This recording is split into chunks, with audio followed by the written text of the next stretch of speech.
మానవ జాతి లక్షణం యమా యమా యమా ఏమంటివి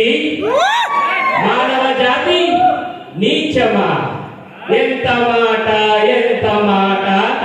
వైద్యుని వరకు వెంటాడి వేధించి ముప్పు తిప్పలు పెట్టి మీ ధర్మశాస్త్రమును మంట కలిపి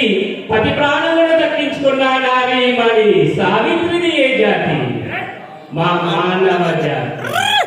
తన భక్తితో సాక్షాత్ పరమశివుని ప్రత్యక్షం గావించి మీ భాషమును సైతం తగ్గిపోతగలించి ప్రాణహతులైన మిమ్మలనే ప్రాణమయంతో పలుగులు పెట్టించిన పసివాడు మకండేది ఏ జాతి మానవ జాతి నీచమన్న మా జాతి మూలమున ఏనాడో ప్రతిష్ట మూట కట్టుకున్న మీరు నేను జాతి జాతి అంటూ మమ్ము అవహేళన చేయటయా ఎంత వివేకం, ఎంత జ్ఞానం, ఎంత కుసంస్కారం!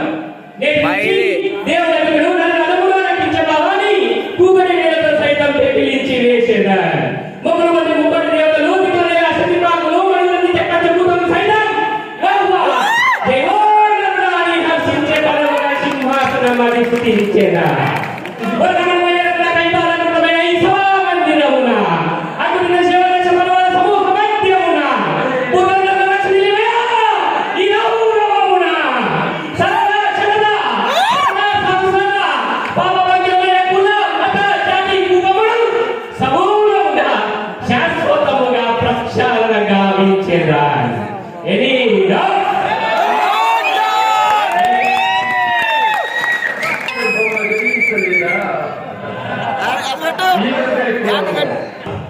ఏమంటివి